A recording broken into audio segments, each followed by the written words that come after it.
Bronny James will not play on a two-way contract with the G League team. So, Paul Pierce, can you see any team other than the Lakers drafting him, knowing it would have to keep Bronny on the roster and develop Bronny by playing him in actual NBA games? Come on, Skip. We all know the script. As a matter of fact, you got it. I got it. Oh, interesting. Bronny James with the 17th overall pick from the Los Angeles Lakers. 17? We take Bronny James. Wow. Come on, this is inevitable. He's going to play with his dad. This is what this season is going to be all about for the Lakers. Unless there's any other significant changes to the roster through trade or anything of that nature, this is going to be a storybook ending for LeBron James to say he played with his son, Bronny. And we all will be tuned in. This is his opportunity, him to give tutelage to his son, show him the ins and outs of what going through an NBA season is all about on and off the court, nurture him, and then Bron is off into the sunset. And this is what documentaries are going to be made of. This is what books are going to be wrote about. Only the second father and son combination we've seen in sports that I can think of in my lifetime. I don't know any other, Skip. Maybe you've been around and seen a father-son combination, but I only know the Griffeys in baseball.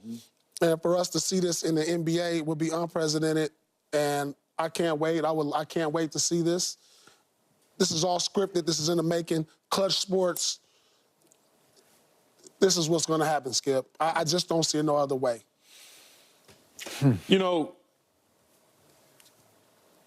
I know that he'll play pro basketball somewhere. I always start off by saying that, Skip. Do I believe that he will be a Los Angeles Laker at the 55th pick if that's the way that they want to go? 17th pick. Take Zach, Zach Edey, I think his name is, at 17. They'll take a higher rated prospect at 17. If the Lakers... There you go. You go with that if. Well, what else am I supposed to say? Get me there without saying if. You go. I don't know another way to get there.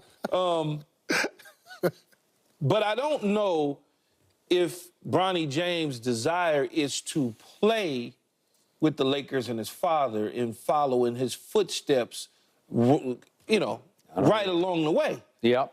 I mean, he has made comments saying maybe he doesn't want to. But what I could envision, because Rich Paul, as his agent and representative, has gone on record to say he's not looking for any charity. He's not looking for a two-way contract because two-way contracts will not allow the individual players to develop at the level that they need to. Financially, when you put finances behind somebody as an organization, you want to see that through. You want to see that prospect through. But you suggested, I don't know, a week or two ago, maybe the G League is the place for him. But not on a two-way contract. There's a difference. Just to be permanent G League? Just give him a real deal. Yeah. And then you can move him up and back whenever you want to. On a two-way deal. Give him an NBA contract. An NBA contract. If you give him an NBA contract, you can play with it. People will sit back there and say, well, why does he need a real deal? Because he needs a real deal. His daddy money is his daddy money. No, real talk. He got access to it if need be. But his finances is his finances, his finances is his finances. His agent wants to make sure that he's on a real deal because real deals, there's certain slots, as you know, Paul. There's only so many slots for how many is 15 guys under contract? Yeah. So it's only certain slots for those 15 guys to get real deals. And everybody else, they have slots for two-way guys. He doesn't want to be on that because he wants to get significant development. Now, I envision this. Him not playing with his father, some other team either selecting him in the second round or signing him as an undrafted free agent, giving him a real contract as an undrafted free agent, and if he doesn't develop or make the team or whatever the case is, then he would go and join the Lakers. That's the way I see it, because I don't know that LeBron, even though they probably don't really care, but I don't feel, based on what's been coming out of their camp recently, that they want to have that type of pressure applied to this young man by playing alongside his father and having to deal with just the whole only reason why, opposed to him pathing his own way to the NBA. You know, I just don't see it. I see him saying maybe he goes to Phoenix or maybe he goes to San Antonio or somewhere where he's developing his own identity. Because that's important to this young man. Can you see him getting some quality developmental minutes with Phoenix or San Antonio this coming season? Not without stopping in the G League first. Yeah. But doesn't mean that just because he stops in the G League first, doesn't mean that he won't have a real contract. I can see it for the Lakers. I mean, you got to think about the Lakers are probably not even they're not even a playoff team. They're not. Stop! Key. We get it, y'all won the championship. Yay! They're a play-in team, Key. They're not even a playoff team. They're a play-in team. So, of course, I can see for the Lakers is unbelievable. No, I'm just saying, I mean, the facts are the facts. I mean, let's just state it how it is. The Lakers over the last, seasons just play-in team. And just They've been in the playoffs. They've been in the playoffs the last couple of years. And, in fact, they went to the Western Conference Final. As a play-in Doesn't matter. team. They still, Paul, they got there. No matter how they got there. I'm saying, they're y'all lost last year to a play-in team. In transition right now. They're a team that really has no identity.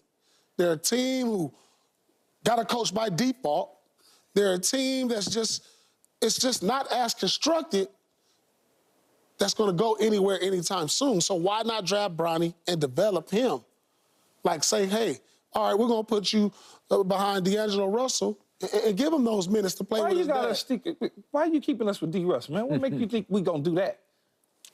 I'm just saying, this is a transition. LeBron, if he plays 1 or 2 more years, this is what it is for the Lakers. Stop putting them, like think about this. You get a young guy who needs some minutes, where do you put him? Well, you put him on a team that's in development stage. You don't but put the him on a Lakers team. are not in development stage. They are. How?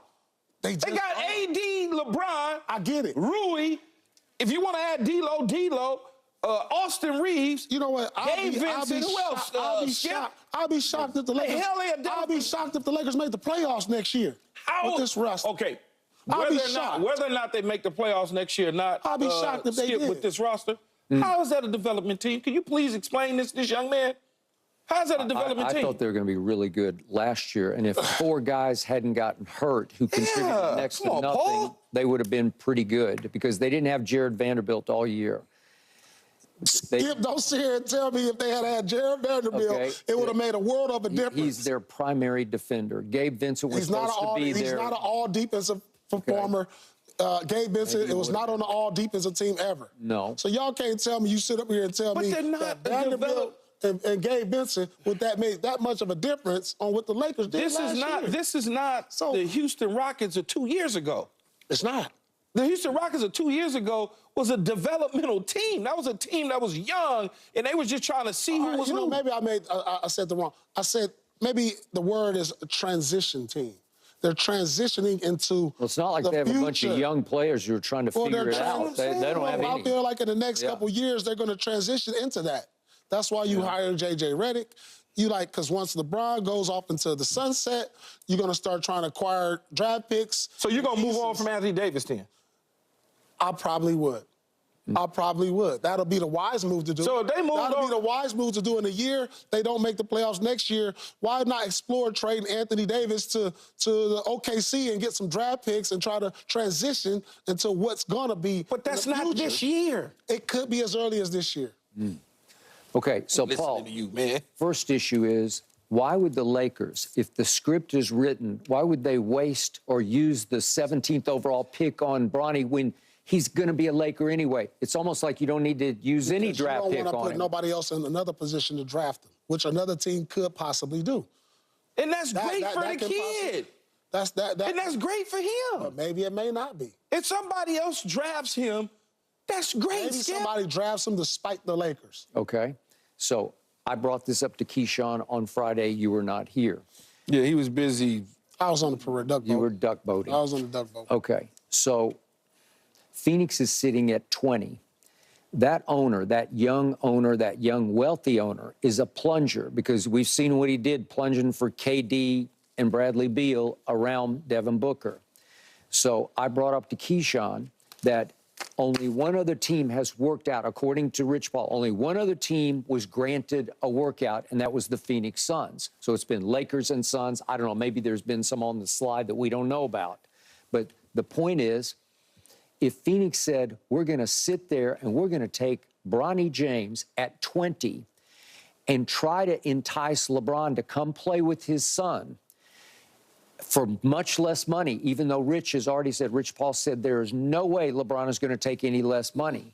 But do the hypothetical. What if he did? How good would Phoenix be if LeBron would agree to take far less money? Because it would have to be veteran minimum kind of money, just to play with his son. That wouldn't be a good fit. Okay, with KD and Book and Bradley Beal, because they were missing a point guard last year. I just don't think that's a good fit. With Booker, LeBron, and KD, it's not a good fit. I mean, it sounds good.